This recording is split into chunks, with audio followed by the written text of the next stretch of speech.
শিবরাত্রি শুধু একটি ব্রত নয়, এটি মহাদেবের লীলা স্মরণে একটি পবিত্র রাত্রি। এই রাতেই বিশ্বাস করা হয় মহাদেব ও দেবী পার্বতীর বিবাহ সম্পন্ন হয়েছিল। এই রাতেই আবার সমুদ্র মন্থনের ভয়াল মুহূর্তে মহাদেব বিষপান করে সৃষ্টি জগৎকে রক্ষা করেছিলেন, আর তাই তিনি নীলকণ্ঠ। কিন্তু শিবপুরাণে বর্ণিত আরও একটি আশ্চর্য কাহিনী, যেখানে কোনো দেবতা নয়, কোনো ঋষি নয়, একজন সাধারণ শিকারী, এক নিষ্ঠুর ব্যাধ অজান্তেই শিব পুজো করে ফেলেছিল এই শিবরাত্রির রাতে। সে কোনো মন্ত্র আচার জানত না, তবু তার অজান্তে করা ভক্তিতেই প্রসন্ন হয়েছিলেন আশুতোষ মহাদেব। আজ আমরা জানবো সেই শিকারীর কাহিনী, যে না জেনেও ভক্ত হয়ে উঠেছিল আর পেয়েছিল মোক্ষ। পুরাকালে কাশীধামের কাছাকাছি এক গভীর জঙ্গলে বাস করত এক নিষ্ঠুর ব্যাধ। তার নাম গুরুদ্রোহ। পশু পাখি হত্যা করাই ছিল তার জীবিকা। হিংসা, লোভ আর পাপে ভরা ছিল তার জীবন। ধর্ম, দয়া বা ভক্তি এই শব্দের সঙ্গে তার কোনো সম্পর্কই ছিল না। একদিন এলো শিব চতুর্দশী, মহাশিবরাত্রির। সেই দিন ভোর থেকে ব্যাধ শিকারে বেরিয়েছিল, কিন্তু আশ্চর্যভাবে সারাদিন একটি পশুও তার চোখে পড়ল না। ক্ষুধায় ক্লান্তিতে সন্ধ্যাবেলা সে আশ্রয় নিল এক প্রাচীন বেলগাছের নিচে। সে জানতো না ঠিক সেই গাছের মূলে অজান্তেই প্রতিষ্ঠিত রয়েছে এক শিবলিঙ্গ।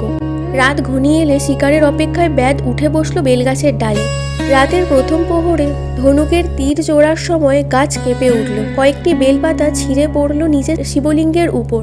ব্যাধ জানতো না, কিন্তু অজান্তেই সম্পূর্ণ হয়ে গেল বেলপাতা অর্পণ।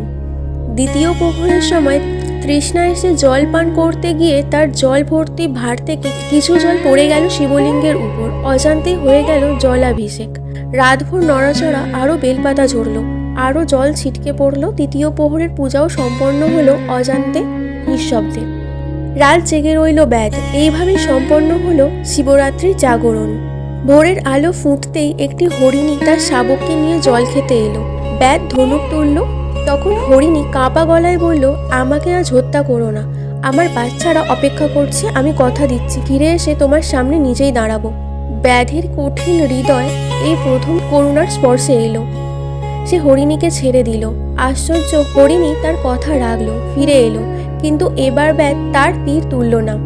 কিছুদিন পর ব্যাধের মৃত্যু হলো। মৃত্যুর পর যমদূত তার আত্মা নিতে এলে শিবের গণ ও নন্দী এসে বাধা দিলেন। শেষ পর্যন্ত আত্মাকে নিয়ে যাওয়া হলো মহাদেবের কাছে।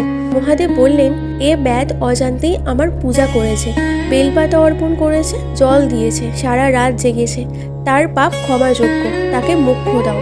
এইভাবেই এক নিষ্ঠুর ব্যাধ শিবের কৃপায় মুক্তি পেল।